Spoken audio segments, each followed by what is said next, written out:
we are going to have this discussion based on the WhatsApp questions that you have sent to me and to the group throughout these few weeks. And for today's discussion, we have got I think 2 questions. So before starting the discussion, let us clear our minds. Let us prepare our minds in a way that is suitable for a Dhamma discussion. So what makes it unsuitable for a Dhamma discussion are the 5 Nivarnas, Kama, Chanda, Vyapada, Thina, Mitu, Dachupucha, and Vichikicca, Nivarna, or Avarna, or in other words, covers that cover up the wisdom.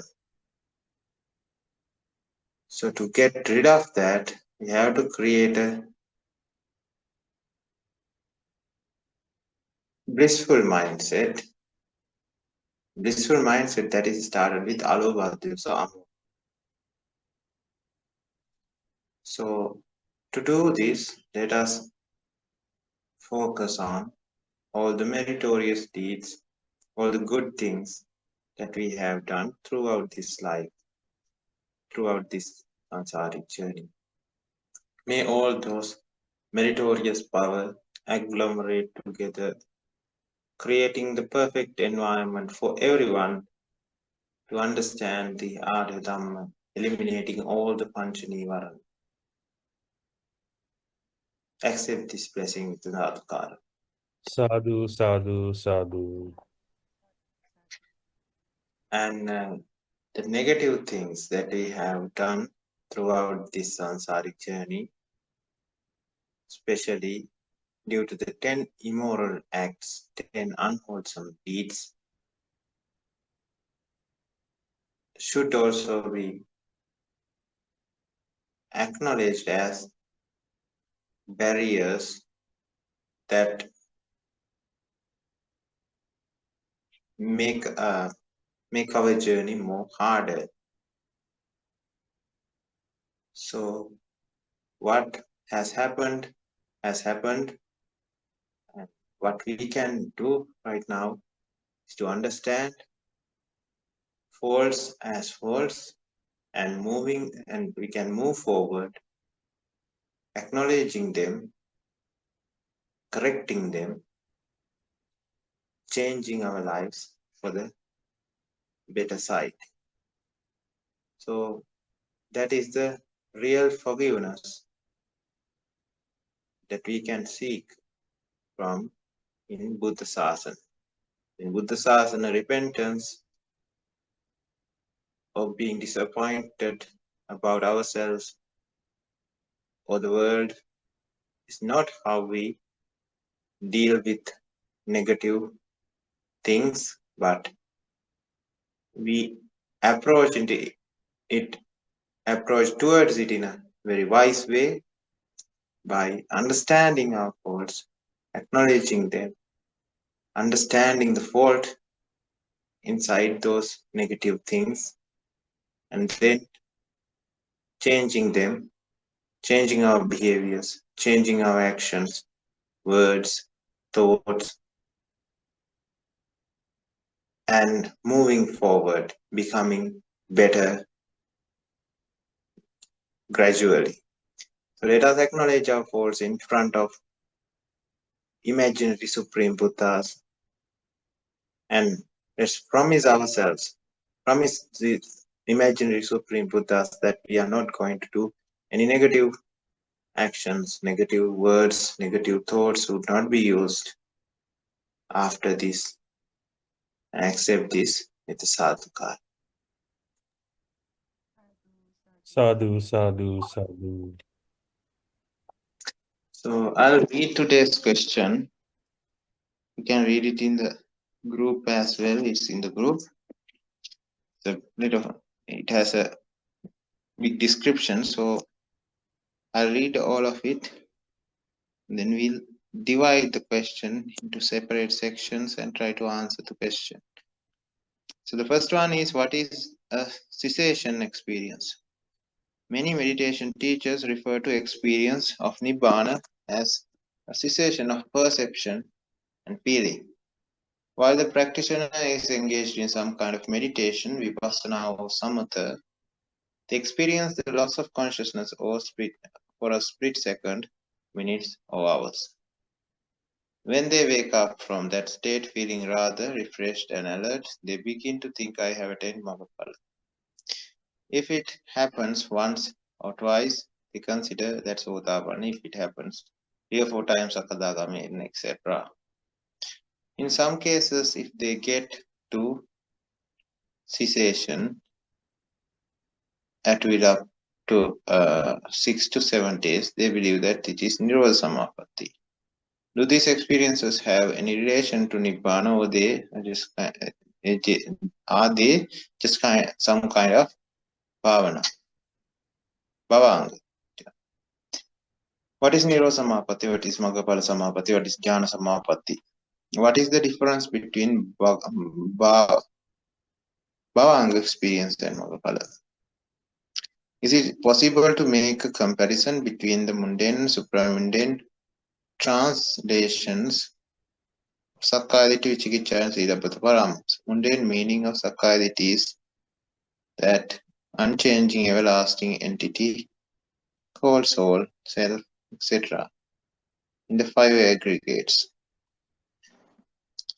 Vichikichcha, doubt regarding the authenticity of Buddha, the perfectly self-awakened one, who discovered the way of practice to eradicate defilements and thus be liberated from the samsaric suffering. The Dhamma, the way of practice taught by Buddha. Sangha, the community of noble ones who followed the teachings of Buddha and attained the various stages of Nibbana. Siddhabhata Paramasa, clinging to the belief that by merely following certain practices that do not include Noble Eightfold Pathway, one can uproot defilements and thus reach Nibbana, total liberation from samsaric suffering. Please explain this as if I am 5-year-old. Thank you everybody for organizing all this and allowing us to post our questions. So today's question is mainly based on the cessation, or we can say Nirodha. Nirodha is the better word. The cessation just give a totally wrong idea of what it really is. Nirodha, which we have to first understand Samudaya to understand Nirodha. What is Samudaya? It is arising. Arising is it can be taken as a better word to describe Samudaya. So for something to arise, it is not that the thing just came to life out of nowhere. It is not like it was created out of thin air. If some cause was created, it is due to the aligning of, if some result is or effect is created, it is due to a aligning of a set of causes. If we cook rice, it is the gradual process of cooking that get us to a cooked pot of rice. A cooked pot of rice it just arose from the causes. Set of causes got combined together, and through a gradual process of causes and effects, the final result became a cooked pot of rice. So that is how Samudaya happens. Samudaya is, so one cannot say that one cannot prepare a pot of rice in just an instant, just like something that came out of nowhere. No, it has a process. It has to go through a process. Just like that pot of rice, everything else also has to go through a process. So for example, us, we have our bodies. Our bodies also went through a process and still going through a process. And this gradual process is what gives gradual process of causes. It causes are aligned, causes are synchronized, or causes are interacted, reacted in a way to create this effect. Because initially, if you remember about your life, try to remember about your lifespan. Initially, it was just a small baby, and it has grown gradually to a child and to an adolescent and to a person, or a man or a woman. And this did not happen overnight or did not happen in an instant. It has to go through a gradual process of, or you can say it has to go through a process. The process is what shows this illusion where we think that without thinking deeply, what comes to our mind originally is, of course, because of avijja, is that the everything end and nothing end are two extremes and should be eliminated. Everything is there. It is fixed. It is one thing. But in the nothing end, they believe there's nothing at all. There's nothing to worry about. There's no person. There's no person called me. There's nothing called outside world. It's just all. It's all a lie. That is just one other extreme end, and in that end, the person's mind would not develop, or the wisdom would not emanate in that mind. On the other hand, there's the yes end, that is the no end. There's the yes end. In the yes end, those individuals believe this is everlasting, this is one, this is there's one entity, and everything is, even if they believe that everything can be divided into some extent, they do not believe that it is just a mechanism. They believe that no, there's an important entity somewhere, and they name it the soul. Soul cannot be deleted, destroyed. It is everlasting.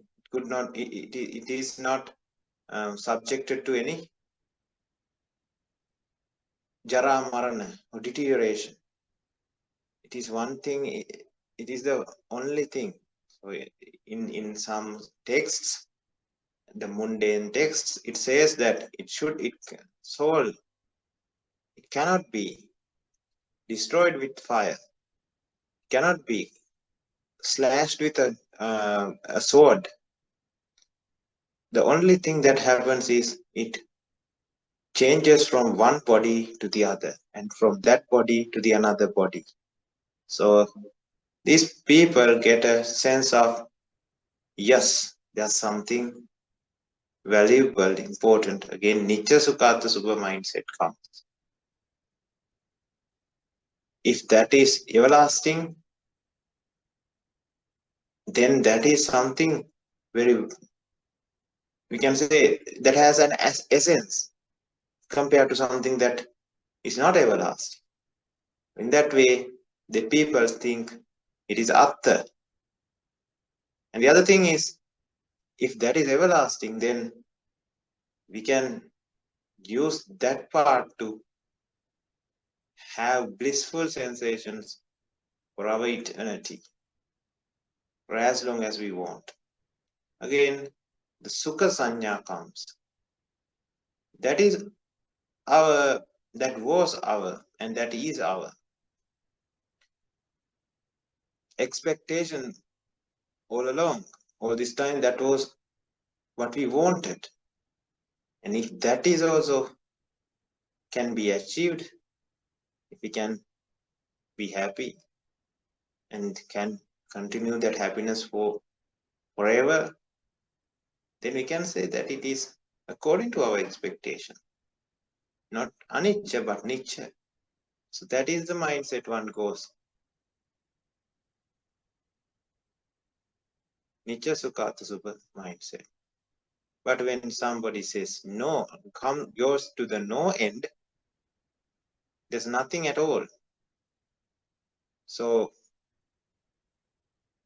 they also again goes into a very more rather darker area where they don't even care. They don't care whether they are in the other. If we compare with the other party, the yes end, they know that they are something. They know that it could get hurted. It would get hurt if we did not continue or did not obey the worldly rules or the rules of the universe. That is, if we do good, good things would come to us. If we do bad things will come to us. The basic idea of karma vipaka is there in those individuals. They are afraid because they know that the soul cannot be destroyed or does not get deteriorated. So if bad experiences are encountered, that would be a very suffering experience. So they refrain from doing sins.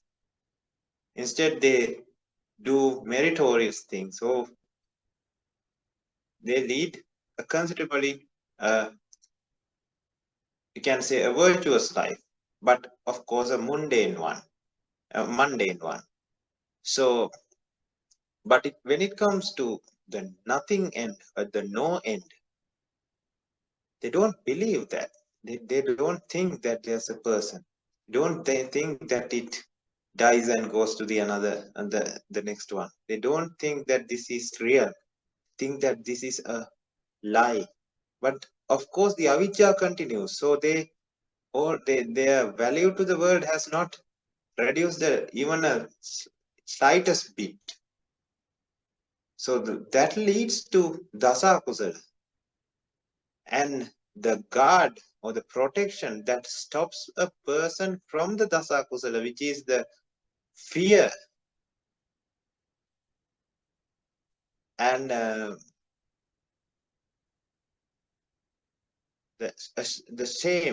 shame and fear are gone because they don't believe that.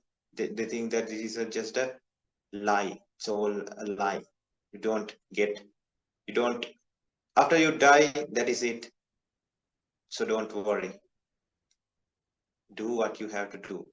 So when someone gets angry, when someone gets attached or mischievous about something, they don't think twice because they don't have a reason to think twice. It's something like you just live only once, so do all the things you can. in that life. Kind of a mindset is there. So this is the yes end and the no end. So what is the difference of Buddha Sasana from those two extremes? We don't believe the yes end, and we don't believe the no end as well. Instead,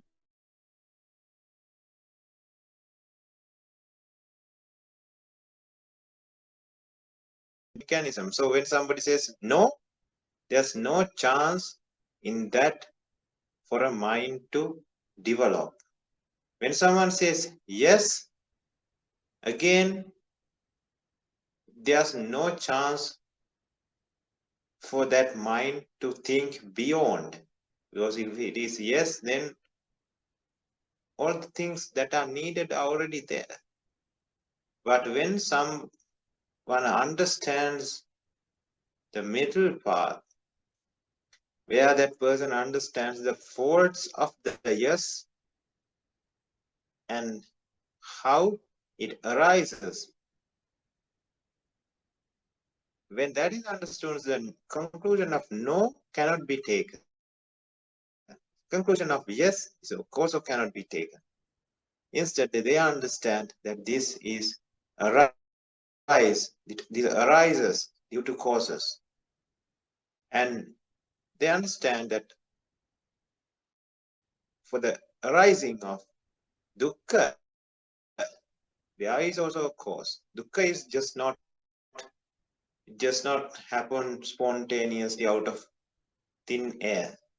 Dukkha has a reason, and that is tanha. So this we are just trying to explain the Four Noble Truths. And in that we are preached about the dukkha that nobody sees.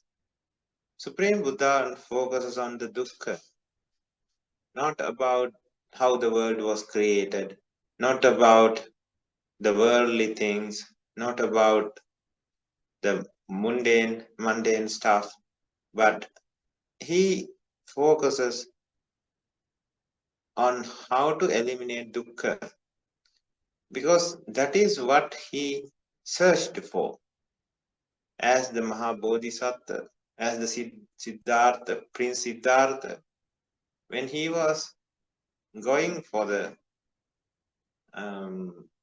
royal garden or somewhere in the somewhere outside the palace, he once saw a dying person out of a disease, then a dead person, an old person, and then a person who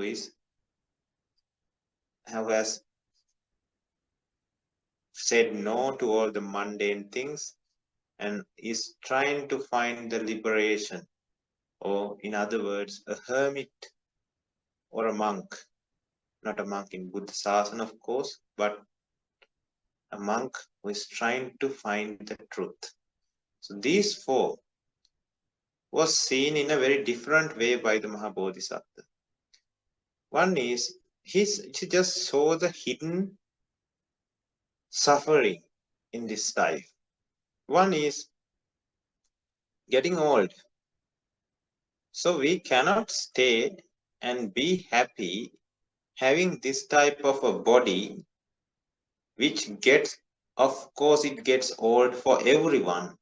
So we know that we have that property of getting old. Yes, of course, we might not be old yet, but we have that property of getting old. So how can I be happy and party if I know that it is my ultimate end? Getting old, being miserable, not being able to do anything on my own.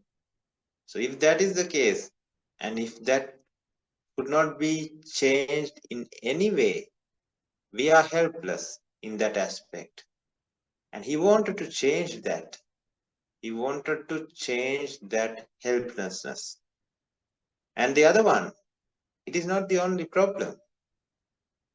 Then the person gets ill And these illnesses are very bad sometimes. You don't have any say in what outcome that comes out of because of that severe illness, severe pain, severe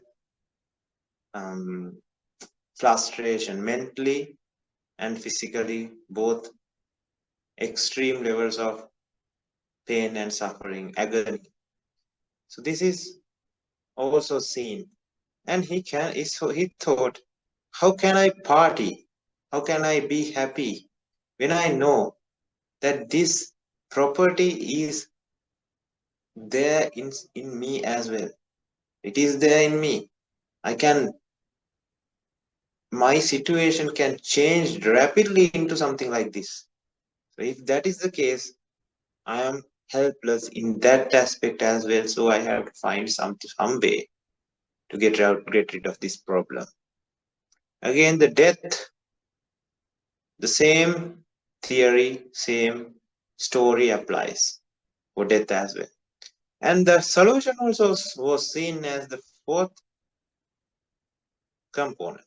The fourth one, he saw a hermit, a monk who is looking for a solution. So he thought, I have to get out of this partying mentality, because as a king, as a prince, he was having a very luxurious life. He thought, no, this luxurious life is just temporary, and jara, marana, and vyati is inevitable. So I have to do something about it, to find some solution. And that is what he looked for. So that is why in the last stages of enlightenment, he was focusing on what is the reason for jara marana. And through wisdom he understood, oh, jati is the problem. If jati happens, that means, let's say in this instance, jati means birth. Let's say it's birth. Birth is also can be said as jati. So if birth happens, if someone is born, if someone arises, now he did not know about the arising at that point, but he was reaching, or he was thinking in that pattern where he could understand the udayavya, or the arising and cessation, or cessation might not be the correct word, arising and non-arising would be better. Arising and non-arising of causes and effects. That means this is how he understood the Paticca Samuppada. So he thinks in this way, jara marana is the problem. How can I get out of jara marana? So jara marana does not happen automatically. If somebody is not arose, if somebody did not arise, then there cannot be a jara marana. If somebody arises, then jara marana is inevitable. It always happens. So then I have to find a way to get rid of jati. So what is the reason for jati? Now bhava is the reason for jati. Bhava is the state of being. When somebody creates some kind of a state, that jati arises.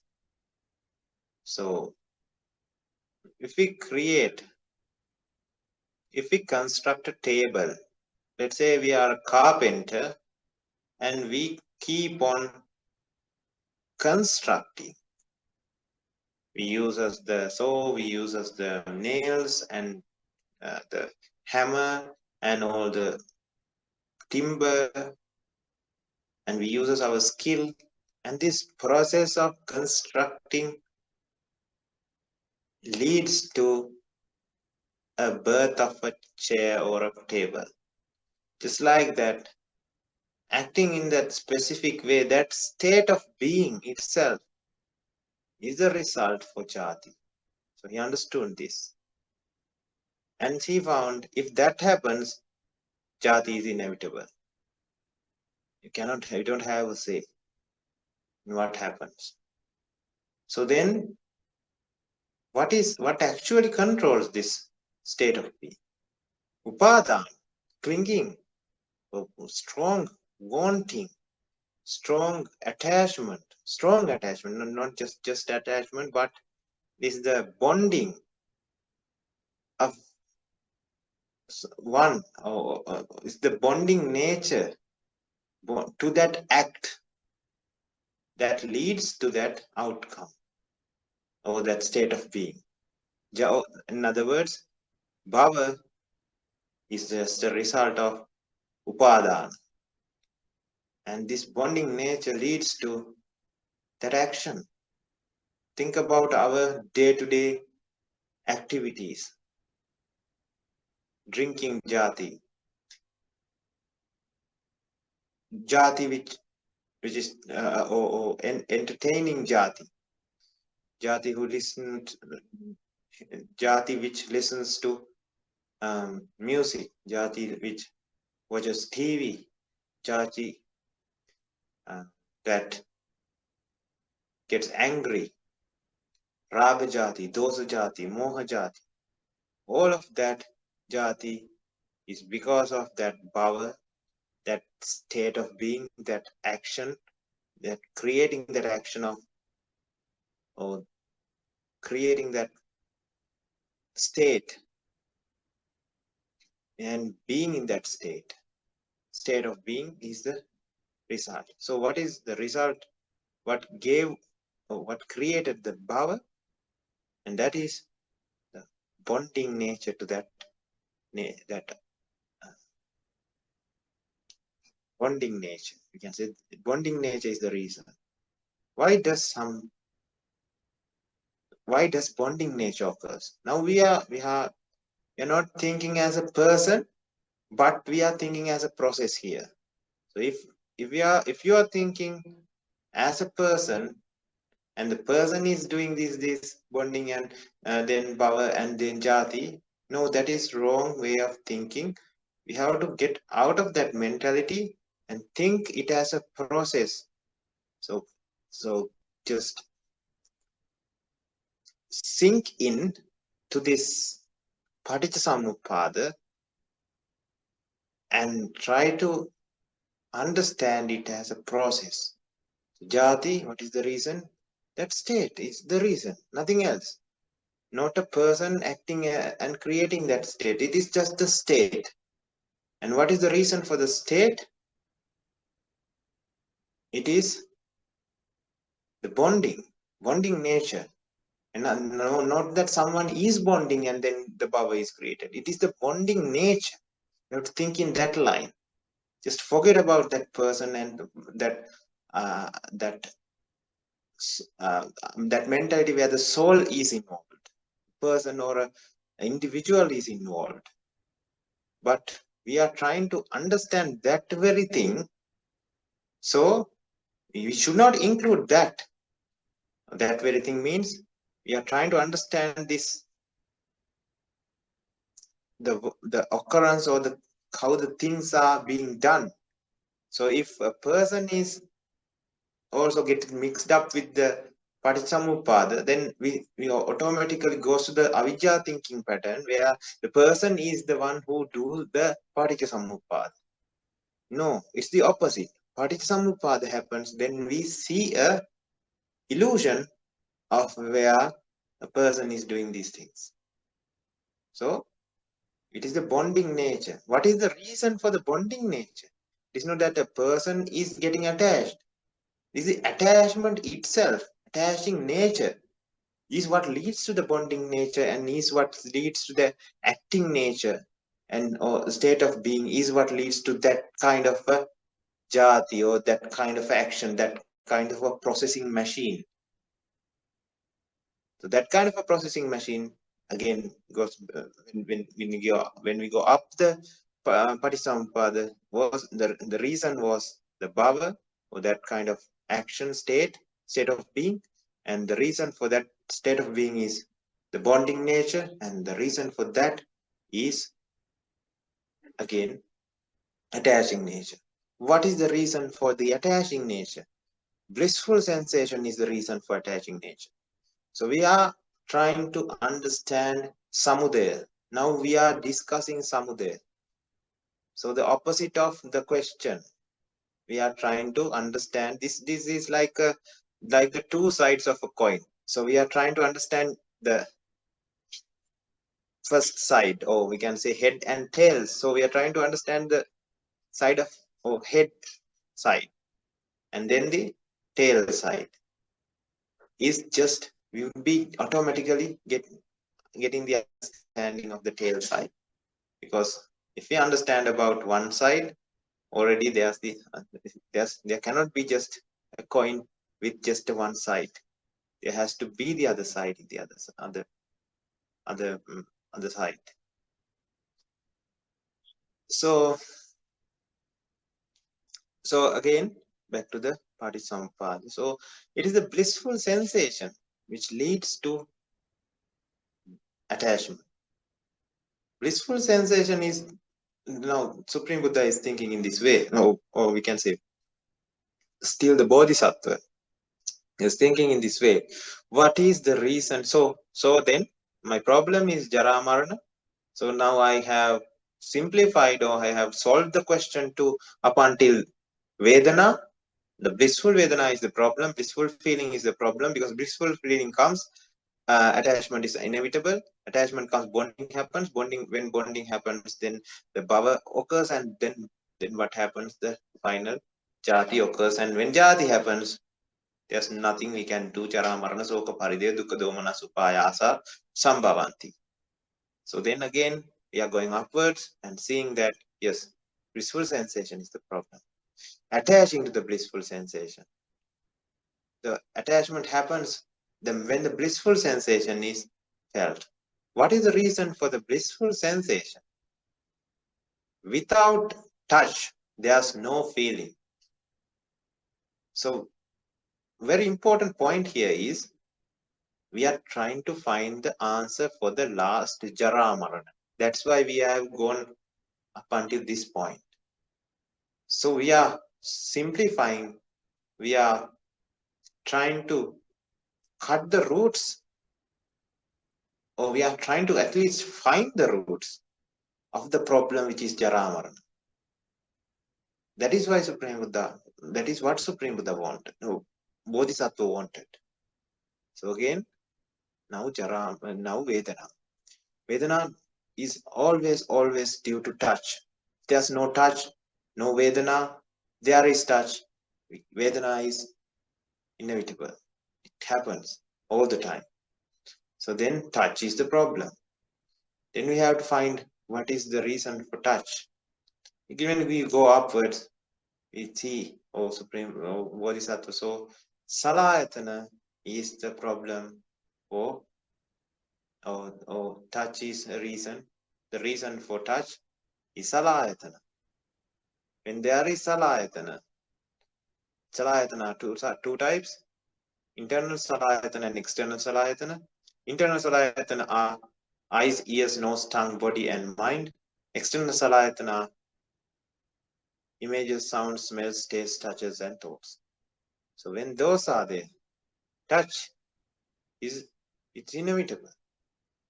It happens. If that is not there, then that touch cannot happen.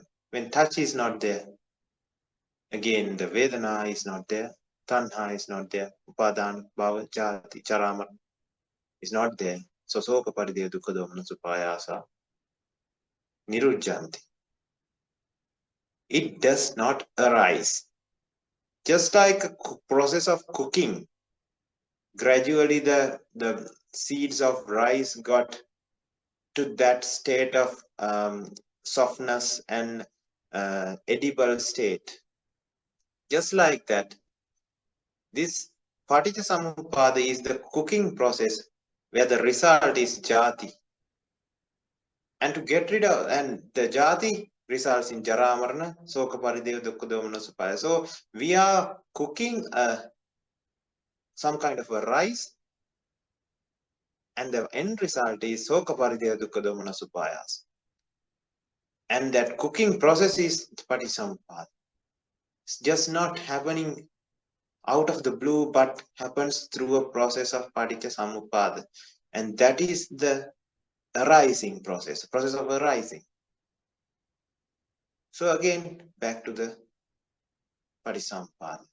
In that, now we have gone up until Salayatana. Now what is the reason for Salayatana? The Nama Rupa is the reason for Salayatana. What is that? When that, how can we say it in English? So when that,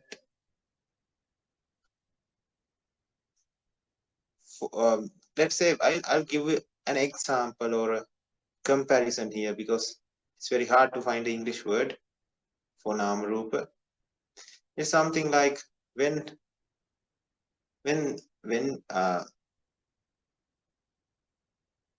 we create a pot using clay, that clay needs to be folded, or it should be shaped in a way, and that is what gives the pot. So the potter uses his imagination. He gets a mental or image of a pot inside his or her mind, and uses this raw clay to replicate that mental picture of the pot in the outside by using clay, changing its shape, folding it, thrusting it, doing various kinds of maneuvers. He shapes the clay into a shape of a pot. Just like that, this shaping of the Satara Mahabhuta, or we say that the Apo Tejo Vayo Patavi. Apo Tejo Vayo Patavi are shaped in a way to create that mental image which was created. Mental part is Nama, the physical part is Rupa. So in Sinhala it is very easy to understand. It is called Namyataveta Rupane. That means Namyatave means the mental aspect of it, mental picture. In our example, it is the mental image of the pot. Rupane means that creation of that mental pot in the outside world using various using clay. So that is what gave rise to Salayatana. Salayatana is, it was created due to our mental picture, mental viewpoint of something, and that viewpoint was there inside us, and through the process of Nama Rupa. So now again, remove the person here. Just the process of Nama Rupa is responsible for everything. It is responsible for Salayatana. It is the process of Nama Rupa that eventually leads to Jara, Marana, and Soka Parideva Dukkha Domana Supaya. So now when we isolate that problem, when the Bodhisattva isolated that problem, he wanted to find and go and find the reason for this Nama Rupa. And he found that Vijnana, that corrupted way of thinking or corrupted thought, is the reason for Nama Rupa. When there's corrupted thought, when corrupted thought arises somewhere, And that corrupted thought leads to a process of nama rupa, which leads to salayatana, which leads to passa or touch, which is now this is a process, right? Don't have to think that the person is doing salayatana and then passa, then vedana, tanha. No, it is that entity itself is creating the next one, and that next one is creating the below, the one which is below that, and this process goes on. So the corrupted mentality, vijnana, is what leads to namarupa. Now he wanted to, now come to a point where he has to find the reason for the corrupted thought. A thought is not created out of the blue without, that is the no end. It was created just out of the blue, no reason for the thought. It just came, just like we came to this world. That is what they think. That's the no end. In the yes end, there's something called mind, and that is what creates these thoughts. But we go a step further and tries to, and the Supreme Buddha or the Bodhisattva went a step further and tried to understand the reason behind it. And he found very simple. If the superficial layer of Paticca Samuppada is very simple, but the roots go back very deep, where we cannot even understand the depth. Only a Supreme Buddha can understand, but the surface level is very simple. What is the reason for vijnana? That is sankhara. Without the creation, there's no thought. There's nothing without the creation. The creation itself is the reason for this corrupted mind. Now, the thing is, what is the reason? Why do we create? Now, the better way of putting that is, why creation happens? Because when we say, why do we create? It gets the sense that somebody is creating, and then somebody is creating the mind, and then somebody is creating the nama rupa, and somebody is creating the salayatana. No. Again, if we rephrase it correctly, what is the reason for sankhara? Then the final culprit of soka parideva dukkha domana supaya, so jara marana, was found, and that itself was called avijja. Avijja, or the mentality where one thinks the world is, so I rephrase it. The idea of that the world is nitya sukha atta subha is what leads to sankhara. And then the whole Paticca starts. So this Paticca, avijja, when somebody understands the Paticca, that person, let's say, when the understanding of Paticca is emanated, that emanation of Paticca itself creates the wisdom that there is no possibility to control. Controlling possibility is purely an asset that belongs to Paticca Samuppada and not to an illusional soul or a person. Because it is the avijja that leads to sankhara, not the person that creates the sankhara. It's the Sankara that sees Vijnana, not that person is creating Vijnana. It's the Vijnana that creates Nama Rupa. No person has a say on what Sankara, what Vijnana that he has or she has to create. Because depending on the nature of the Sankara, that Sankara itself will decide what the Vijnana would be. This would be very easily understood in the place where we talk about Passa and Vedana. It is the Passa which decides what Vedana comes. So let's say we are looking at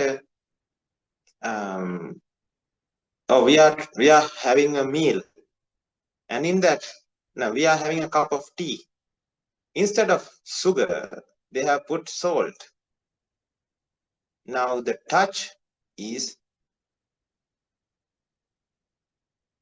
tea particles touching, or the components in the tea touching the tongue or the mouth.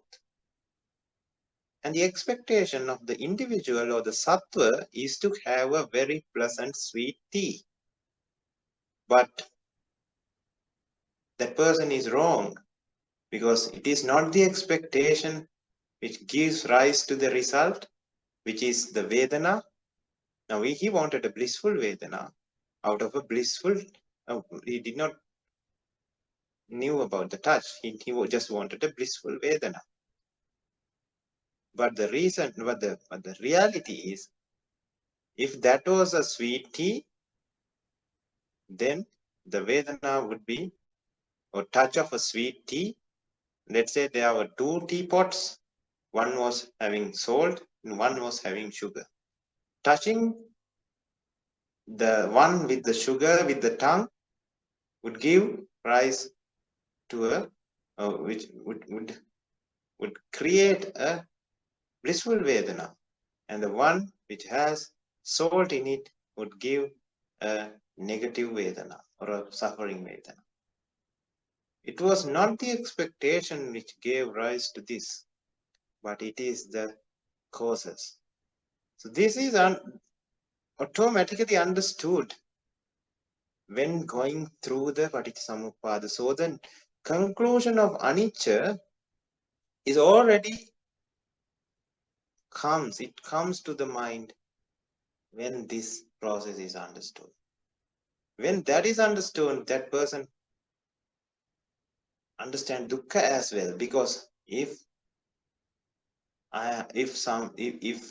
this avijja leads to avijja initiates sankhara, if avidya pacca sankhara happens, then soka parideva dukkha domana supaya. So 11 flames of suffering, 11 miseries of suffering, the burning pain of soka parideva dukkha domana supayas is just inevitable.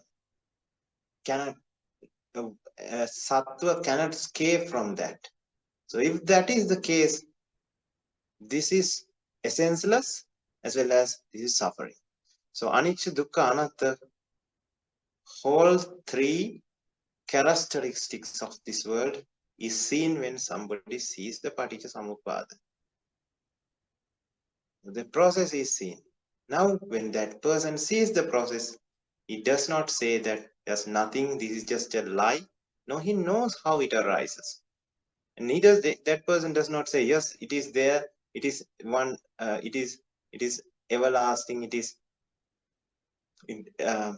essential, it is blissful. No, that is also not understood, because understanding the process eliminates that idea as well. The correct idea is seen. Now we come to the question. The question focuses on the Nirodha side. So what is Nirodha? Now we talked about avidya pacca sankhara, sankhara pacca vijnana, nama rupa salayatana, passa vedana, tanha upadana, bhava jati chara marana, soka parideva dukkha domana supaya sambhavanti. Now the opposite cycle, or we can say the opposite of Samudaya, which is Nirodha. This is how things arise, and this is how things do not arise. How the things does not arise? Avidya nirodho, sankara nirodha. When avidya is not arising, sankara would not arise. When sankara is not arose, vijnana would not arise. When vijnana is not arising, nama rupa would not arise. Likewise, nama rupa nirodha, salayata nirodha, pasa nirodha, vedana nirodha, tanha nirodha, upadana nirodha, bhava nirodha, jati nirodha, sokha parideva, dukkha domana upayasa nirujjanti. Evam tesanam dukkha kanda samudaya nirodho hoti. Dukkha kanda, or the 5 great mountains of dukkha, is eliminated. What are the 5 great mountains of dukkha? Rupa kanda, vedana kanda, sanya kanda, sankara kanda, vijnana kanda. This is panchaskanda.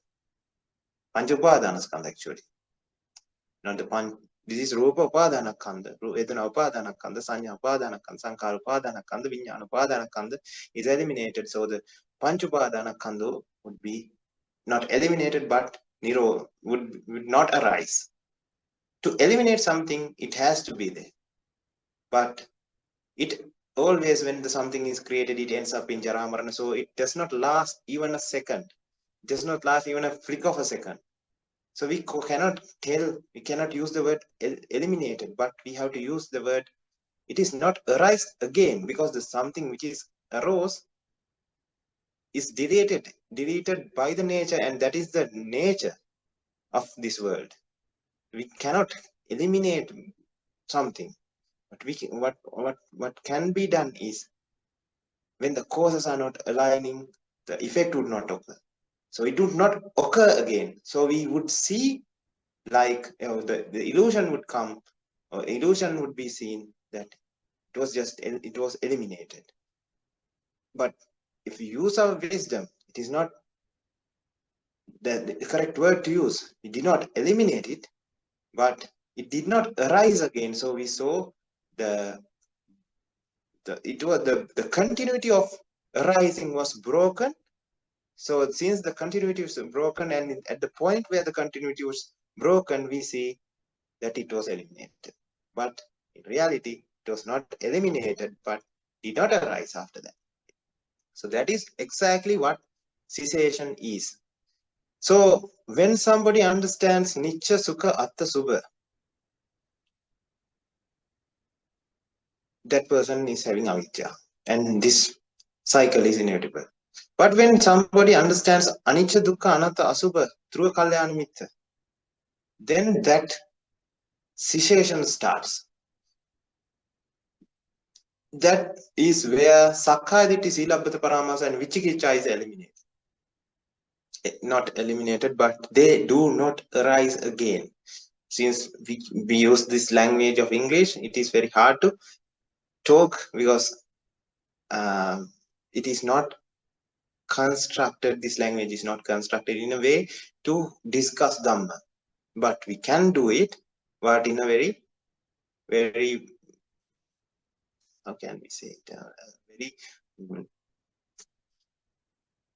unuser-friendly manner. It is not user-friendly for this purpose. So it does not arise. So what does not arise? When somebody understands Anicca, Dukkha, Anatta, Asubha, Sankara, Avidya type of Sankara would not arise. So what we want to eliminate is this Paticca Samuppada and nothing else. There are thousands and billions and millions of Paticca Samuppadas we don't understand. Only a Supreme Buddha can understand. But this Paticca Samuppada, it also might have various types of variants. But when we understand the concept, what concept? Concept about Anicca, Dukkha, and Anatta through the understanding of Paticca Samuppada. When that is understood, that person has already understood what is necessary. And avijja sankhara would only lead to avijja sankhara, which would lead, which and avijja sankhara will lead to avijja vinyana. What is avijja sankhara? That is the sankhara, or the creation action. You can say that it kaya kamma, vachi kamma, and mano kamma. These actions that are done with that mentality of nature, sukha, atta, subha. So we'll replace those four words with value. So mentality of giving value to this world. When sankhara are done in that manner, the mindset which would be created after that would be of that manner. So the avijja vinyana is created. So the pot in that potter's mind is in a very fancy shape of avijja. So that is what creates through the process of nama rupa as halayatana. So avijja nama rupa, so valuable, the mindset which has given value would then lead to the process of nama rupa, which also has that element of value in it, to create a deficient salayatana. Because if something is valuable, then that means we have to achieve it. We have to obtain it. Or the obtaining, we don't feel valuable, we don't feel something valuable. There is no deficiency or vexation. So what is actually created by this Paticca Samuppada is the vexatious rupa, vexatious eye, vexatious ear, vexatious nose, tongue, body and mind, vexatious towards that vinyana. And that vinyana might be the vinyana looking for alcohol.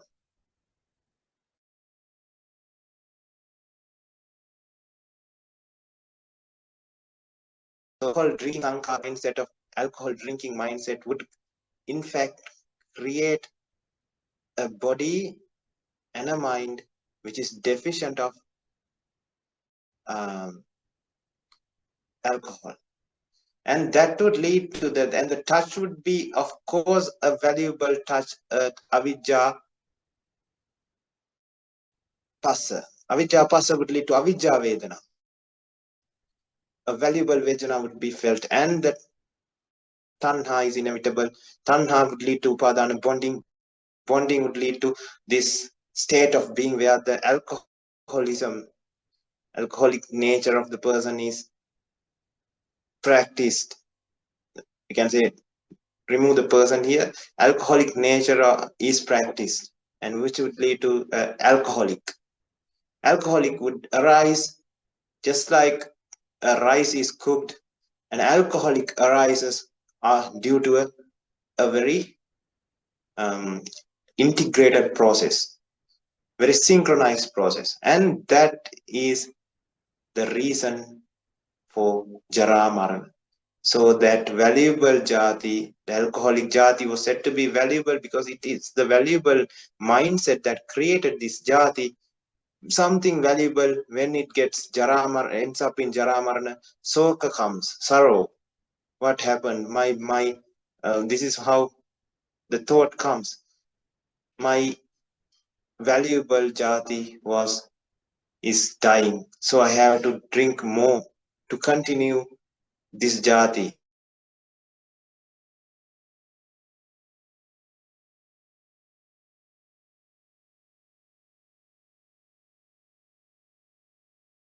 Continued, but since the creation, arising is continued because the causes are aligning one after the another, we can see a uniform continuity in that jati. But as soon as it stops, the causes stops, that continuity breaks and soka parideva dukkha domanas upayasa gets highlighted. It's get more the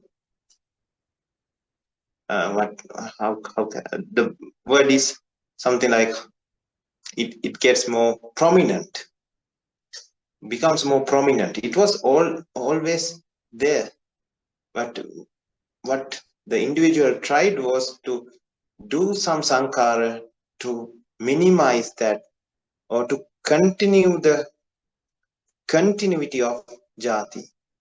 As soon as it gets broken and it ends up in Jaramarana, again another jati was, another Paticca and another Paticca was created.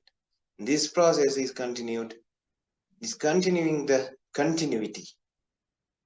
Always the causes are created, and that is why we say it is essenceless, and that is another reason why we say it is essenceless, because the person gets trapped in a cycle where the person cannot escape without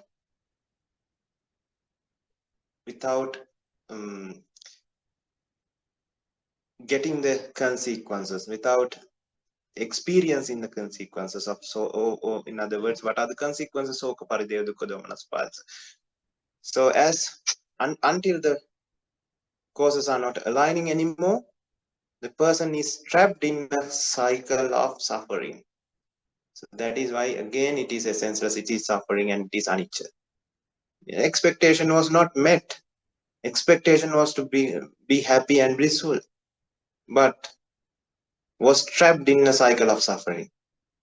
So anicca again. So anicca dukkha anatta is understood.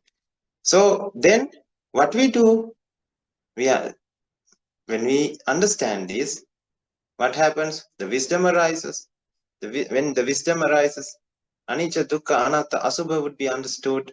Anicca dukkha anatta asubha is, when it is understood, it is kusala mula pacca sankhara. When kusala mula is understood more and more, the reason for the avidya pacca sankhara to arise are not occurring now, because that mind mentality is becoming weaker and weaker and weaker. When that mentality of Nitya Sukhatha Subha is becoming weaker and weaker and weaker, avidya sankhara nirodha leads to avidya vijnana nirodha. Likewise, it goes and all the dukkha soka parideva dukkha domanas upayasa would be eliminated. This is something one should understand with wisdom. I only explained you one side, which is the arising side. But as soon as one understands the side of arising, that person automatically understands the non-arising or nirodha, because it is just the two sides of coin. One side is enough. So I hope now you can understand what cessation is to an extent. Now, when somebody does not understand Arya Dhamma in a correct way, what they do is they mix the idea, mix it up. Oh, everything gets a very mundane approach, where something like sleeping becomes Samapatti. It is called Sankitta Chittam in Buddhism. When meditating, when somebody's mind is becoming blackened out, it is not sleeping, it is Sankitta Chittam. Or we can say it is something like turning off. The person turns off because the mental refreshness of the mentality is just gone. So that in that, if that is understood as Nibbana or attaining a Magapala, then how do we explain the reduction of that person's avijja through a process like that? This Dhamma is very, very in a way logical, as well as it is very, very, it could be understood by a very wise mindset. It should not be the other way around. If somebody is feeling sleepy and feels like sleeping, or the mind turns off, is that a background for some mind to create wisdom, or is that a background which is very unsharp or unactive? It is inactive. It is an inactive or unsharp mindset. And that kind of a mindset or that kind of a background cannot give us a final result. It is a very sharp and a very active, a very mindful mindset that eliminates defilements, that eliminates avijja. So we have to understand this in these other techniques. What they do is they try to understand Nibbana through Vedana, but it is not possible. Vedana, we know Vedana is a result, the result of Vedana is touch, and that goes on. It falls on to the normal Paticca Samuppada. Understanding that is what we need.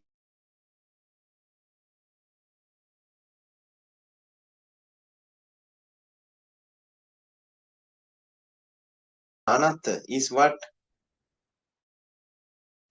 gives us Magapala and nothing else. So what is the deepening? So in one sutta, Supreme Buddha, one monk asks Supreme Buddha, so what do we need to do to become Sotapanna? He says, see the world as Anicca Dukkha Anatta. Okay, so what do we need to do to become Sakadaga? Same answer was given. Anaga, same answer was given. Arihat, same answer was given. So what do we do after becoming Arihat? Was asked.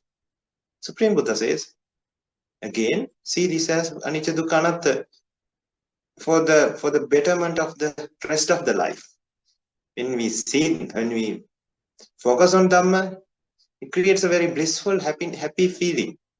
And that happy feeling can be used by Arihats, even Arihats, to stay happy and to stay blissful, to stay in dhyanas, first dhyana, second dhyana, third dhyana, and fourth dhyana, and that is more blissful than staying in this normal realm.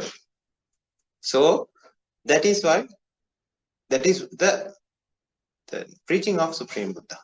So if we align this everything with the preaching of Supreme Buddha, we cannot go into a conclusion, because in that they talk about Vedana, and elimination of Vedana is what happens when somebody feels sleepy or turns off in the meditation. In the middle of the meditation, the person turns off.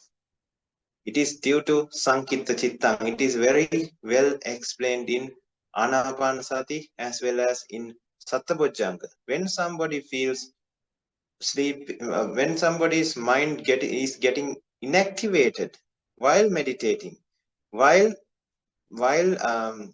focusing on the three bojjhangas, which is passaddhi, samadhi, and upeksha, we have to get out of that state by changing the bojjhanga to Dhamma, Vijaya, Virya, and Preeti.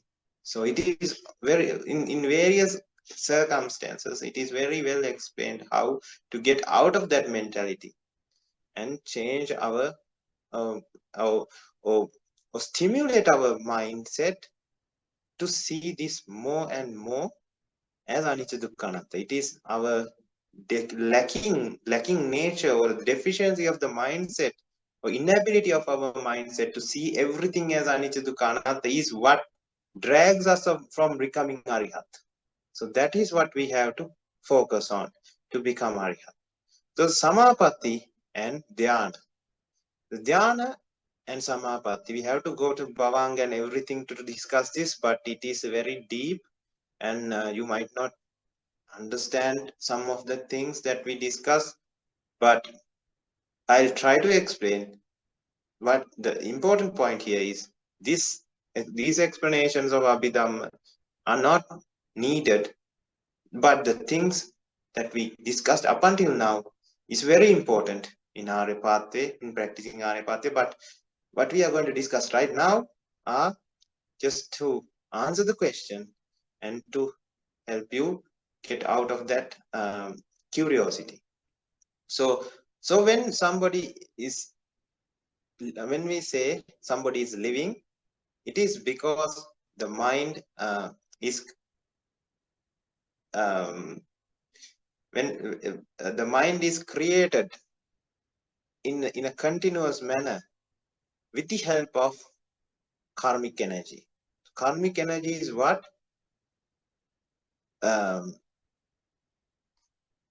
facilitates the life. If the karmic energy ends, we die. And the abhisankar process or our avijja would lead to the shift in the karmic nature. So the person dies as a human, and if the dog Paticca Samuppada goes, then the person's karmic energy shifts into a new karmic energy would be created, and that person has to now become a dog. So that dog Paticca Samuppada would the dog Chittaviti would start to go after that. So now what is going in our mindset are human Chittaviti, human Bhavanga, not a dog Bhavanga. Bhavanga means when we die at the last death point, at the point of death, if we focus on the Paticca Samuppada there, or if we focus on the final Chittaviti, in that the Chittaviti is created based on some kind of a thought.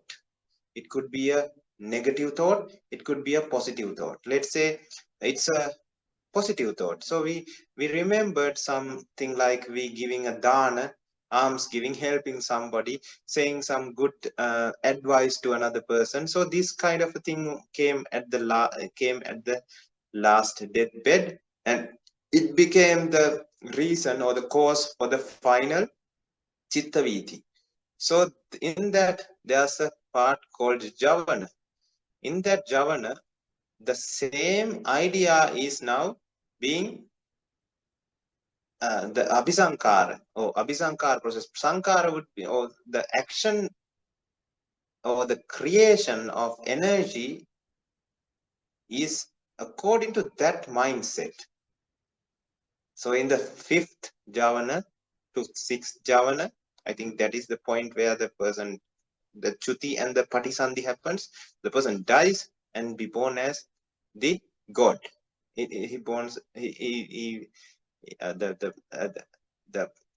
continuation of the human nature was, it ended up in Jaramarana, but the next cause was a godly cause, because the thinking was very pure at that point. So the godly causes came, and through the Paticca a god was created. And the continuous review was broken. We say the human died and now he is a god. It is not what happened. So we have to understand through what we have discussed so far. So now it is the godly Bhavanga that goes. Bhavanga is that final chitta, and it becomes the canvas or the normal chitta that goes when nothing is happening in the mind. So Bhavanga, let's say it was a Somanasa Sahagata Jnana Samprayukta Chitta. So the Bhavanga would be Somanasa Sagata Jnana Samprayukta Chitta, because it was what taken at the last moment of the previous death. And it would last. It would actually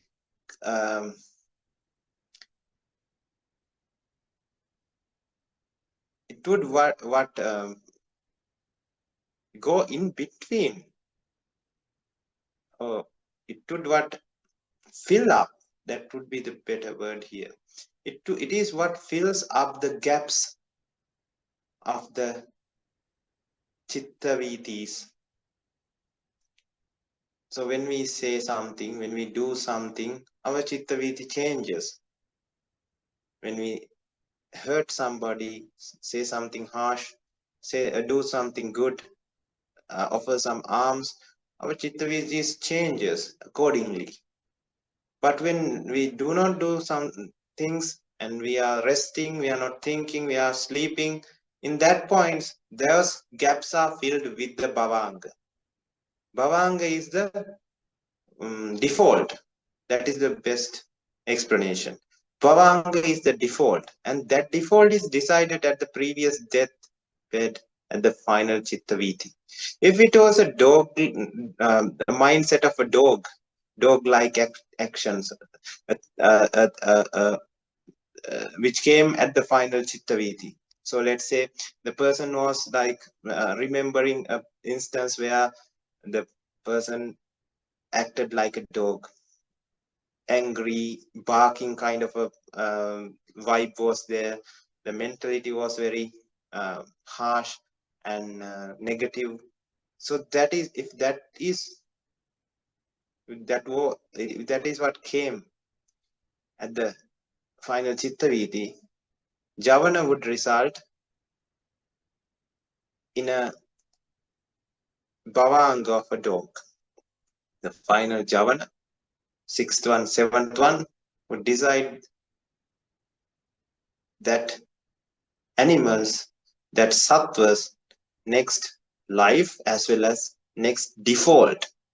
So the default would be that dog bhavanga chitta. But when the dog barks, when the dog eats, when the dog runs, those chitta vitis become different from the default, but of course they come back to the original chitta. So this is bhavanga. So when somebody practices Arya Dhamma and has been practicing meditation and has obtained the first jhana, it goes like this: Bhavanga, Bhavanga, Bhavanga. So the Bhavanga Chitta comes, and at some point, Bhavanga changes from Bhavanga, it changes to Anuloma, Upachara, Parikaram, Gotrabu, Jhana, and then again falls back to Bhavanga, Bhavanga, Bhavanga. So again, another Chitta Viti goes Anuloma, the Upachara, Anuloma, Parikaram, Gotrabu, Jhana, and again falls down to the Bhavanga. So this is the light stage of jhana, where one person is developing jhana, the symptoms or the characteristics of jhana, but the jhana is not pronounced yet. It is not very. It is just in its light stages. The jhana is not pronounced. The characteristics of jhana are not pronounced. It is just like one is trying to ride the bicycle or practice riding the bicycle, but falls. Now he is on the ground, and the person gets back up again and tries to ride the bicycle. Now he rides like for few meters, like 3 or 4 meters, and then again falls down.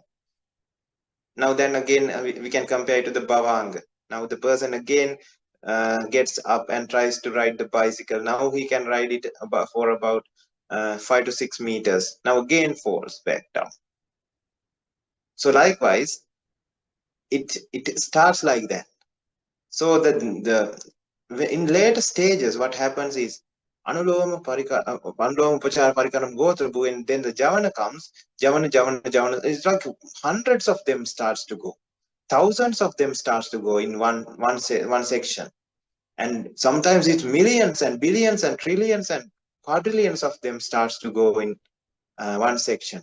In that, we feels like we are riding the bicycle for longer times. Like now I can ride like for 1 kilometer and then I fall. Again, now it might not be compatible with the real actual riding of bicycles, but to make you understand about how it happens. So it's like few kilometers, few meters can be now gone without a problem. So that is now the person has developed the dhyana to a very stable level. So we say there are 3 stages: the Hina, Madhyama, and Pranita. We can say the moderate is Madhyama, Pranita is the expert level, and the Hina is the beginner level. Beginner, moderate, and expert. So in the expert level, the Chittaviti goes for very longer time, for seconds. Now, when it comes to Chittaviti, hundreds of millions and trillions of Chittaviti are gone in 1 second. So if somebody can have that dhyana without breaking even for 1 second, that is a very long time. After few bhavanga, again he can start. It starts again. We don't have the control over it. It happens with the practice. And then there comes a stage where this does not break. Now Bhavanga does not occur. Now I have to say now not only Bhavanga, but another Chittavitis also goes in between when the stage is beginner as well as moderate as well as expert. So dhyana Chittaviti for dhyana 100,000 millions of dhyana goes and then falls, and then Chittaviti where the hearing. So let's say somebody is shouting outside. Now that is also taken in, and Chittaviti for hearing also goes in between. Chittaviti, our leg aches after some time because of being in the same posture for like 1 hour now. So now that aching is also felt. Now the ticking of the clock is also heard. The feeling of the wind because of the fan is also felt. So Chittavitis for those also goes in between. So it is not very easy to explain how it actually happens. Now we are just trying to explain the concept here. So Bhavanga goes, then other Chittavitis goes again, the Dhyana Chittaviti goes. So the thing is, when the person's expert level increases, the level of Dhyana, the Dhyana Chittakshanas increases. They increase from 1,000 to 100,000 to millions. Likewise, it increases. So in the expert level, there are separate section where the person enters the Samapatti. In the expert level also, the person is having a very high samadhi level, a very good, strong dhyana, but he still hears, he still feels, he still understands the surrounding. But there comes a point, the dhyana Chittakshana does not break at all. It starts to go in as a continuous thing. So no bhavanga in between, no other chittavitis in between. So it becomes purely mental. Something goes through the thought portal or thinking portal. Eyes are inactivated because nothing can come, because the chittaviti is not breaking. It is continuous. So ears are inactivated. Nose, tongue, body are inactivated. It is just a pure mind, mental thing, and the person is feeling the existence, and that existence itself what he identifies as himself. So that is called this, what do you call it, the dhyana. So it has the savitakka, savicara, savitakka, savicara, priti, sukha, ekagrata is what he feels as himself.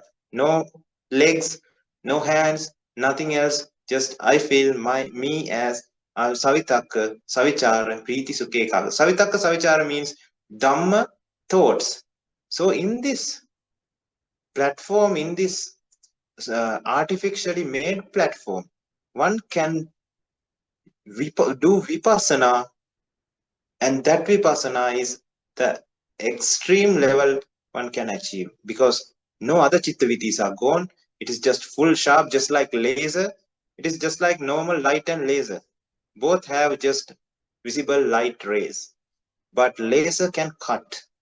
Laser is very powerful, not like the visible light. Visible light is not that powerful. It cannot cut things. It cannot it does not have that much of energy, but laser has that much of energy. Just like becoming, it is like our mindset is so focused, it becomes like laser, and it is very helpful for vipassana. So that is why not everybody can achieve this status. A person with a very high samadhi indriya might be able to achieve these states in different instances. So that is dhyana samapatti. So that is what dhyana samapatti means. So it happens for second dhyana, third dhyana, fourth dhyana as well. And after fourth dhyana, akasananchayatana, viññānañchayatana, akiñcanyayatana, and nevasanyana sanyayatana, those four are anyway, they are for samapattis. So in those, the individual does not, the chittavitis, again, they do not break. They go as continuous streaks of chittaviti. All the other organs are inactivated at that moment. Even somebody shouts, even somebody hits, that person does not hear or feel or see. So this is dhyana samapatti. Then there's phala samapatti. Now that is a different story. Phala samapatti. Now before going to phala samapatti, let's discuss about Nirodha samapatti as well. Now to discuss Nirodha samapatti, we'll have to go from the first dhyana to neva sanya nasanya yatana. So the first dhyana is savitakka, savicara, priti, sukha, ekagrata. In the second dhyana, savitakka, savicara is not occurring anymore. So it is avitakka, avicara. So that means no savitakka or no savicara, or any other vitakka, vicara are also not there. So the mind has stopped thinking out loud in the mind, thinking out loud. That thinking part is thinking using words has stopped there. So avitakka, vicara. Then again, samadhitam priti sukhang dutiyajjana. Samadhi, priti sukha, and ekagrata. Avitakka, avichara, priti sukha, ekagrata are the 5 components there. Now we are talking about samapatti. No, nothing else is felt. So again, in the third dhyana, priti is also not occurring. So sukha, ekagrata. In the fourth dhyana, sukha is also not occurring. Instead of sukha, it is the neutral nature. So adukkama, asukha nature. So sukha is also not there. Dukkha is also not there. It's the neutral nature. And that is called upekka sati parisuddhi. Upekka sati. Or upekka ekagrata. Upeksha ekagrata. So in the upekka ekagrata state, it has 4 other samapattis called akasananchayatana, viññānañchayatana, akiñcanyayatana, nevasanyana. So after this, there's nothing physical here. So the individual focuses on the emptiness, or we can say space. That is called akasa. So akasa becomes oneself. So person feels like akasa. Person is the akasa. Nothing else can be thought except akasa, because that is the streaks of dhyana are continuous. The chitta vidhi is continuous. So only person feels like akasa, and thinking is through emotions. Words cannot be used. Now these states need to be, it's just like telling a person. So I myself have not attained these states, so I am just explaining or translating what our Bhavanga Thero has told through his experiences. So what we need to actually do is to actually practice and reach these states to understand them fully. But I can explain you what it might feel like, depending on what he has told us. He has told in his sermons. So it is something like the person can think, but not using words, through emotions. So in that state, akasa is felt as the person. And the person, when he reaches the vijnana chayatana, akasa is separately felt and the person is separately felt. And the person get rid of the akasa, which is more denser, and focuses on the more finer vijnana. So he feels a infinite vijnana, so infinite existence as himself. Now nothing else is felt. Infinite existence itself is felt as me, or the person, and in that also the person can think through emotions, not through words. Thinking out loud in the mind is not possible. So that is also restricted to a very small area when it comes to akinchanyayatana. So akinchanyayatana, when it comes to akinchanyayatana, the vijnanachayatana is infinite feeling of self. So there are the person cannot define any boundaries. It's like looking at the sky, but there's no sky. It's the feeling of existence, the infinite feeling of existence. But that feeling reduces to something like a tennis ball, or smaller than a tennis ball, a table tennis ball, or it could be even smaller.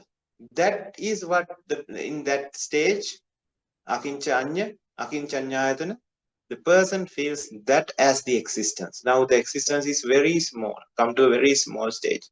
Now, because he got rid of the infinite existence, because it is felt as more dense, and the smaller one was felt as more blissful and fine and easy. Because to expand into the infinity, it takes more energy. To make it a smaller bulb or ball, it takes less energy. It's like the person is running and now he stops to walk and thinks like, why am I walking? Now he stops and stands still in one place. And the person thinks, my legs are aching, I should sit somewhere. And the person sits. And the person thinks, there's a good bed there, I should lie down a little bit. So just like that, when the person is able to experience the next stage,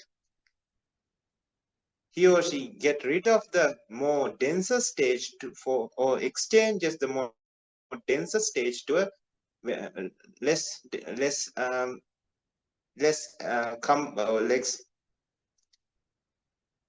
denser stage,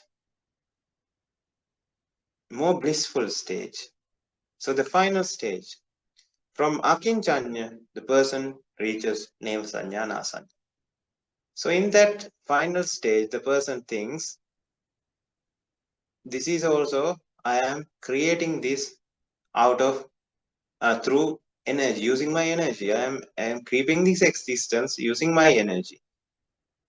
There's nothing important in this world as Nicha Sukata Super. So why should I create this? And it would, when the samadhi is more powerful, and the samadhi is reached to a stage where the person is able to feel the ceiling of akincha anyayatana, the next stage also felt. A little bit of the next stage also felt. Now he feels that how it is created. It is created like this. So the akinchanya was like this. If you see at the screen, my hand, akinchanya was like this. Now in the neva sanya na sanya, it is like now the creation. Now we know it is through a continuous creation of causes and or effect. Through the continuous creation of causes is what we see as a continuous thing. But that actual thinking pattern or the reaching the neva sanya na sanyayatana would stop the creation. When somebody is stopping the creation, the existence would start to shrink to a level of a chickpea, to a level of a needle point, and then the person does not want to die. He gets the feeling that I might die if I go further, and so creates it back to the normal stage. So it's the neva sanyana sanyayatana is like something like this. It is blinking existence. It goes to the point where the person feels like he's dying, and then expands back to the level of akinchanya. And again, this happens continuously. In that point, that person cannot think, even with emotions. So that is neva sanya na sanya. And in the neva sanya na sanya, since the person cannot think even with emotions, he goes again back to the akinchanya. And in the akinchanya, the person thinks very wisely, using anicca dukkha anatta. Why should I get? Why am I expanding that? What is the reason? What is there to attach to? What is more important and what is there to survive for in this world? There's nothing important. The blissfulness of Nirodha not arising is more valuable. So this pattern of thinking would change his mind to reach the Nirodha Samapatti, where he again reaches the neva sanya na sanya, and then since he has wished for Nirodha Samapatti, after it shrinks, it would not be created back to the level of neva akinchanya. Instead, it would just vanish. Oh, just like the final stages of a oil lamp. When oil lamp is lit, and when the flame becomes smaller and smaller due to the lack of fuel, finally would die. The flame would die. Just like that, the feeling of existence would die, and the person would not feel anything. And that is called Nirodha Samapatti. And that is continuous again. Nothing is created. But the thing is, the person is having the karmic energy. So the karmic energy would bring back the person to the neva sanya na sanya. Again, the person would start to feel that this small existence, and then come back to the level of akinchanya, then again reducing back to the non-existence level. Neva sanya na sanya means that is what is meant by neva sanya and na sanya. So it is like it is there or it is not there. It's something in between. So again, the person would go down and expanding the existence back to the akinchanya level, then again expanding it to the infinity, creating the name the vijnana ayatana, then again then that vijnana ayatana would grab the space, going back to the akasananchayatana, then again a step down from that to upekha ekagrata, and to the sukha ekagrata, and to priti sukha ekagrata, and to savitakka savichara priti sukha ekagrata, and again to the normal world. So this is how one goes up the ladder and down the ladder of samadhi. So that is Nirodha Samapatti and nothing else. So to attain Nirodha Samapatti, one should have the intent of attaining Nirodha Samapatti. One's mind should be so focused. So one should pass the first dhyana, second dhyana, third dhyana, fourth dhyana, and the four Samapattis as well. That is why it is called Nava Anupuraka Samapatti. You have to go in order of in the order of 1, 2, 3, 4, 5, 6, 7, 8, and then reach the Nirodha Samapatti. And I think the one explained in the question and the one that is popular in the world is not something like that.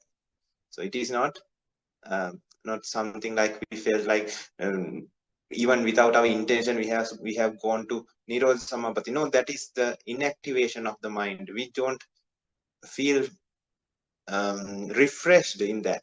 We don't feel sharp in that. We don't feel anything in that. Yes, that part is there in the Nirodha Samapatti as well. Don't feel anything because the mind is not created in that time period where the Nirodha Samapatti is attained. There's no Bhavanga as well. Zero Bhavanga. The Chittaviti stops for that period of time. But what happens when the person feels inactivated? It is like sleeping. The Chittaviti goes from in the subconscious level. You don't feel that. That is the only thing. It is that our recalling power becomes zero. That's why the mind becomes inactivated. Recalling power. So without the recalling power, we don't recall what we heard. We don't recall what we are hearing it. The Chittaviti are going in a very mild, low level where where it is not to the level where it can be recognized. It is low, very it is going in a very subconscious level. So that is what Nirodha Samapatti is. So the Phala Samapatti. Now Phala Samapatti is something else. It is different from this because it is Phala Samapatti is through Panya Vimukta pathway. This is through the Chitta Vimukta pathway.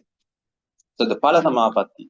In the Phala Samapatti, when somebody has achieved the Sotapanna Magga, that person's one level of defilements would not arise again forever. So the level of defilements, sins that would take oneself to the four hells would not occur in that mindset, regardless of the circumstances. So that is again, if you compare it with the Chetavimukti, it is just like a streak, continuous streak, and that streak would never be broken. That means the person would never do something that would take that person to four hells. That is like having a continuous quality throughout the samsaric journey without breaking. And this would not even break even if the samadhi is broken, because it is forever. It would not occur. And that is called Samapatti, Phala Samapatti. When somebody attains Anagami, Kamaraga and Paticca are gone. That means this attachment to the sensual pleasures and getting conflicted or agitated of not having these sensual pleasures is eliminated in Anagami. And that would be a continuous property of an Anagami person and would not break. So that person can, and then Anagami person can focus on that and be in that samadhi as well, and focus on that his own nature, his own continuous property, and develop this phala samapatti as well. So phala samapatti is that focusing on that continuous quality and developing that focusing on that continuous quality and developing creating that kind of mentality. For example, when somebody has reached the first dhyan and samapatti of it, he can change it to a phala samapatti by focusing on the defilements he has eliminated. Sakkaya Ditthi, Vicikiccha, and Silabbata Paramas are gone. So Savitakka, Savicara are going in that fashion, in that first Dhyana Samapatti. And the Samapatti, of course, the first Dhyana Samapatti is also there, but it is Phala Samapatti. So just like that, it can be only done by an Arya, because it can, without an Arya Dhyana, in normal dhyana, that cannot be done. So again, in Arihat, all the valuable nature of this world is seen as not valuable. So there's no point in looking, because if there's nothing valuable, if there's no reason to look, let's say I am hungry, so I have to have a meal. So in that instance, yes, in that instance you cannot be in the Arihat Phala Samapatti. Arihat Phala Samadhi, sorry. So Arihat Phala Samapatti is, again, now all the defilements are gone, and that is forever. Do not occur again. It is just like a continuous property which will not break until one attains Nibbana, in Parinibbana. So the Arihat Phala Samadhi is something else. In Arihat Phala Samadhi, that Arihat, noble person, focuses on his understanding. There's nothing to see in this world. There's nothing to hear, nothing to feel, nothing to think. So he goes into a state where he hears them, but do not process. He looks. His eyes are there. He can see, but he do not process it. He can feel it, but it is just like chitta state. Arihat Phala chitta. Mano is not happening. I think you understand these things, because we try to discuss Chitta Mano Manasang as well. It might take more time. So we have discussed the Chitta Mano Manasang Hadayang Panarang, Mano Manayatana, Manindriya, Vijnana Kando in previous discussions. You can go and check those discussions if you don't understand the Chitta Mano Manasa. So it is the Chitta state, and that Chitta state prevails until as long as he wants. If he wants to stay in that chitta state for like 1 to 2 hours, possible, because there's nothing else, no other causes are occurring to disrupt that state, because all the defilements are gone. He has attained the Arihat nature. So only reason he would go out of that is to survive in this world. Gets hungry, has to go and preach, has to do other things, has to clean, has to sweep the floor. So we cannot do these things in chitta state. Has to go to Mano and Manasa. So in that stages, he might get out of that state, Arihat Phala Chitta. But Arihat Phala Chitta, some Arihats might even not go to Arihat Phala Chittas, would not focus on Arihat Phala Chitta, but some Arihats are very they always use this Arihat Parachita. That is depending on their nature of each and every individual Arihats. So they are separate different individuals, not like they are clones of the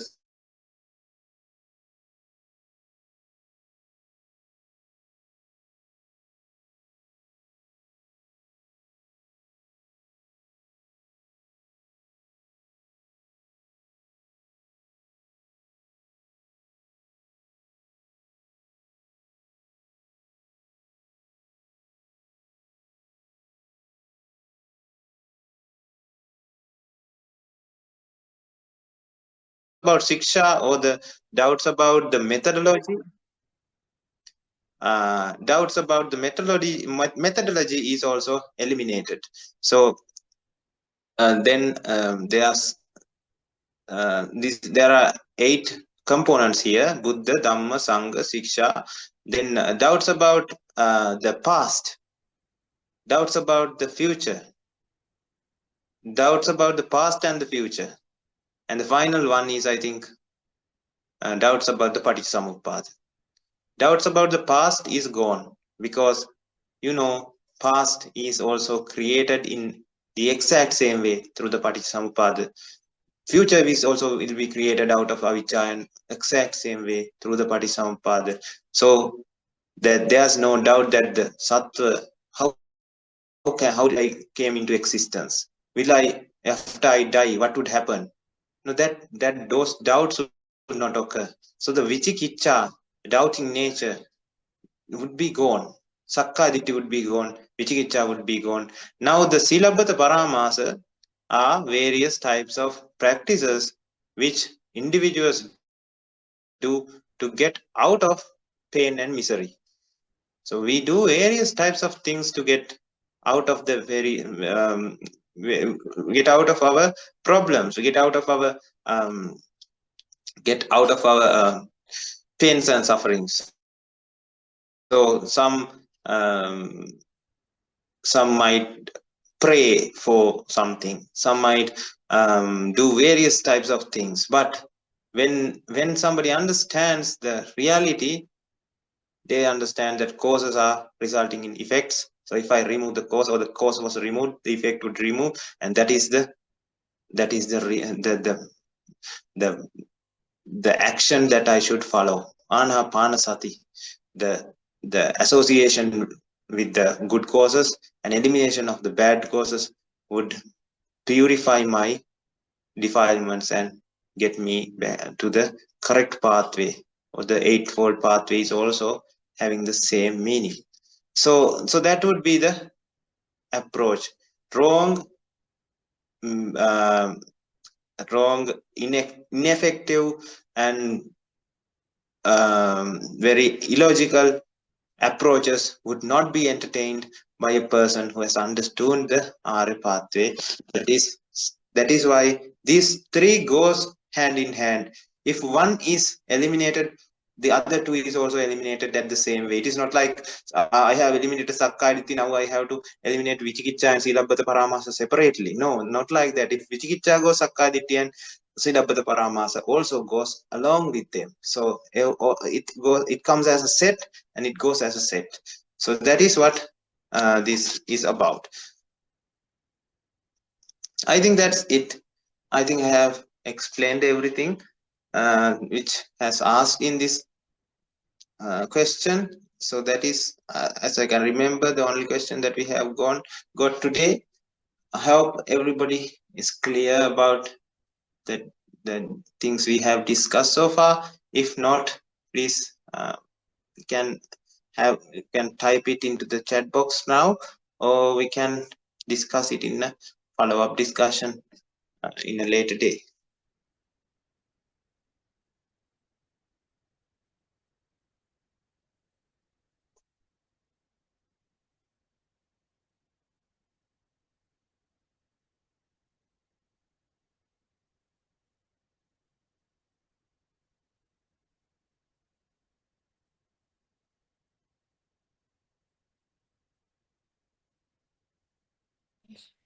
Teruvan Sarana, everyone. Does anyone have any follow-up questions?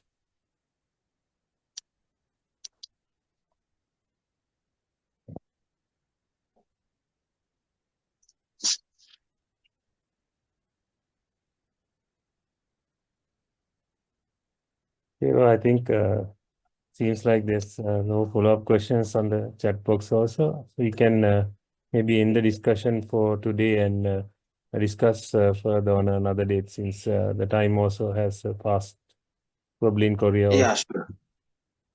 Okay, so today we have discussed a very important core concept again, and you have been listening to this discussion for like more than 2 hours now, and the Kaya Kamma, Vachi Kamma, and Mano Kamma, which we have generated by listening, by thinking, and by interacting with this session is of course meritorious and of course immeasurable.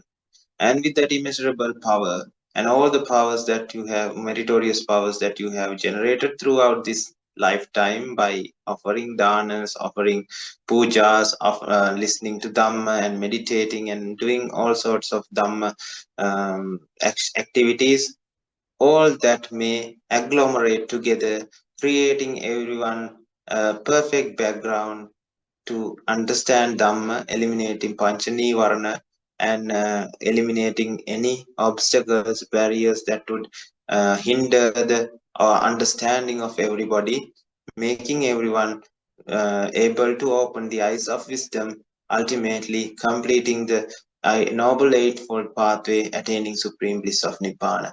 Accept this blessing with the sadhukara. Sadhu, sadhu, sadhu. Sadhu, sadhu, sadhu.